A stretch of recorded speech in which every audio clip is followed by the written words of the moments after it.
राधे राधे। आप सभी प्रभु प्रेमियों को हमारे चैनल गौरी गोपाल में आप सभी का स्वागत है।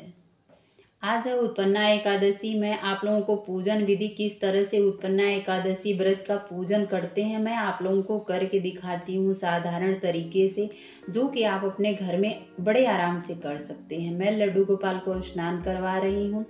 लड्डू गोपाल को स्नान आप पंचामृत से भी करवा सकते हैं, दूध, दही, घी, शहद, शक्कर।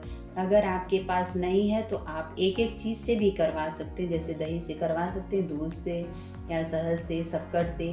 आप एक एक चीज़ से भी करवा सकते हैं। अगर वो भी नहीं है तो आप गंगा जल जिस जल से आप स्नान करवा रहे हैं उस जल को जो है थोड़ी सी उसमें गंगा जल डाल के आप जो है लड्डू गोपाल का स्नान करवा दीजिए।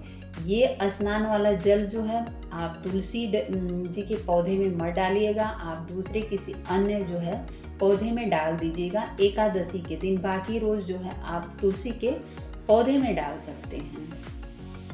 मार्गशीर्ष महीने में पड़ने वाली कृष्ण पक्ष की एकादशी को हम उत्पन्ना एकादशी के नाम से जानते हैं। इस महीने में जो एकादशी का व्रत हम रखते हैं, श्री हरि विष्णु भगवान की असीम कृपा होती है।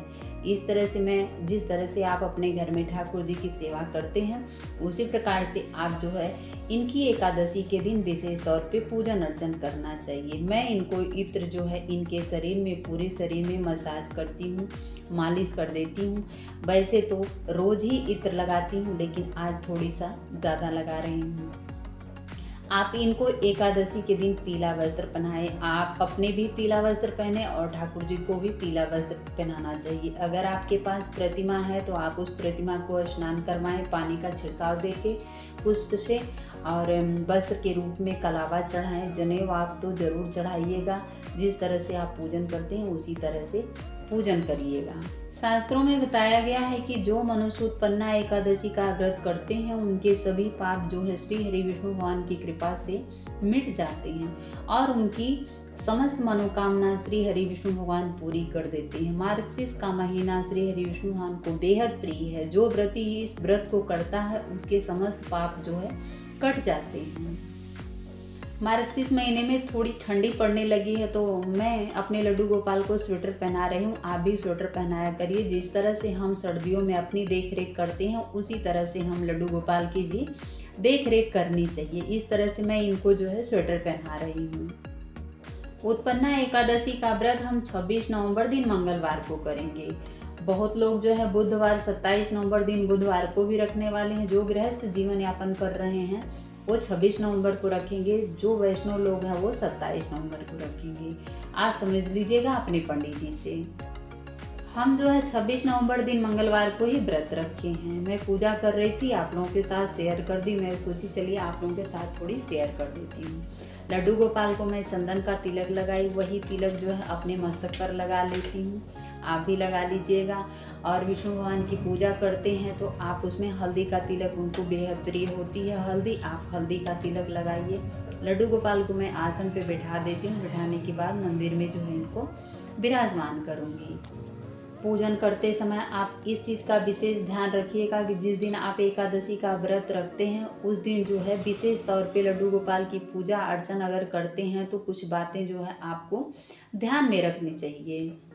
जैसे एकादशी के दिन विष्णु भगवान को ना आसन दिया जाता है ना उनको अक्षत चढ़ाया जाता है। अक्षत की जगह आप काले तिल को जो है इनको चढ़ा सकते हैं, उससे आसन भी दे सकते हैं। इस तरह से जो है काला तिल आप चढ़ा सकते हैं। एकादशी के दिन विशेष तौर पे शिव जी की पूजा अर्चना करनी चाहिए। उनको धूप दीप दिखाना चाहिए। अगर शिवलिंग आपके अगल बगल थोड़ी मंदिर करीब है तो आप जाके वहाँ जलाभिषेक कर सकते हैं, उनकी पूजन अर्चन कर सकते हैं। बेलपत्र चढ़ाएं, धतूरा चढ़ाएं, उनको पंचामृत से स्नान कराएं। इस तरह से जो है आप शिव जी की पूजा अर्चना करने से भी विशेष फल की प्राप्ति होती है। एकादशी के दिन शिव जी को जो है अक्षत नहीं चढ़ाना चाहिए। इस तरह से आप अपने घर में जो है पूजन अर्चन कर सकते हैं। आपको अलग से चौकी बिछाने की ज़रूरत नहीं कि आप दूसरी जगह जो है चौकी लगाएं और आप जो है श्री हरि विष्णु भगवान और माता लक्ष्मी की जो है पूजा करें। माता लक्ष्मी को इस दिन साज श्रृंगार करना चाहिए, सिंदूर लगाना चाहिए, उनको रोली से तिलक लगाना चाहिए। माता रानी का भी जो है पूजन अर्चन करना चाहिए। श्री विष्णु भगवान की असीम कृपा होती है। तो इस तरह से आप धूप दीप दिखाइए और घी का दीपक जलाना चाहिए। 2 दीपक आप प्रज्वलित कर सकते हैं, ये तेल का और एक घी का। घी का दीपक आप जो है आरती के लिए भी रख सकते हैं, नहीं तो आप कपूर की भी आरती कर सकते हैं। और एक दीपक जो है आप हमेशा जो है वो तेल के दीपक से आरती नहीं होती, इसलिए हम उसको प्रज्वलित करके वहीं रख देते हैं। इस तरह से हम श्री हरि विष्णु भगवान माता लक्ष्मी की पूजा करते हैं। हमको एकादशी व्रत की कथा सुननी चाहिए। व्रत की कथा आपको ज़रूरी पढ़ना चाहिए, क्योंकि अगर हम व्रत कर रहे हैं, व्रत का संकल्प लिए हैं, तो हमको कथा पढ़नी बहुत ज़रूरी होता है। अगर आपको पंडित जी मिलते हैं तो आप उनसे भी सुन सकते हैं। इस तरह से मैं उस कथा की जो है कि किताब है उसकी पूजन अर्चना आपको बेहद ज़रूरी है करना। अब मैं करती हूँ और आपको भी बताती हूँ कि आप इस तरह से कर सकते हैं। तो धूप दीप दिखाइए और पुष्प है आपके पास, पुष्प जो चढ़ाइए। और ये देखिए मार्गशीर्ष महीने में नया नया गुड़ आता है, वो तो बेहद ही प्रिय होता है। इस तरह से आप जो है श्री हरि विष्णु भगवान को भोग लगाइए। गुड़ का भोग और बादाम का भोग मार्गशीर्ष के महीने में बेहद ही प्रिय होता है। एकादशी में भोग लगाना चाहिए। इसमें तुलसी दल डाल के आप श्री हरि विष्णु भगवान को भोग लगाइए। अब इसके बाद जब हम किताब की पूजन कर लेते हैं, इसके बाद हम कथा को पढ़ेंगे। अगर आपके पास टाइम है तो आप इनके मंत्रों को उच्चारण करिए, हाथ जोड़कर क्षमा याचना करिए। हे प्रभु, हम आपके व्रत को रखे हैं, आप हमारे व्रत को पूरा करिएगा। अगर भूल चूक गलती सही हुई होगी तो आप जो है क्षमा करिए। इस तरह से आप एक पुष्प ले लीजिए हाथ में और आप दक्षिणा ले लीजिएगा 21-11 जो भी आपके पास है, और थोड़ी सा जल डाल के आप इस व्रत को करने का संकल्प लीजिए कि हे प्रभु, मैं आपके व्रत रखी हूँ और आज संकल्प लेती हूँ इस व्रत को आप जो है पूरा निष्ठा भाव से पूर्ण करिएगा। इस तरह से संकल्प लेके आप कहानी पढ़िए। कहानी जो है कथा बहुत बड़ी नहीं होती है, छोटी ही होती है। आप इस कथा को पढ़िए। पढ़ने के बाद हाथ जोड़ के प्रणाम करिए माता लक्ष्मी से, श्री हरि विष्णु भगवान को। ये एकादशी का व्रत इतना पुण्य और पावन होता है, पवित्र होता है कि आप करके देखिएगा कि आपके जीवन ही बदल देता है।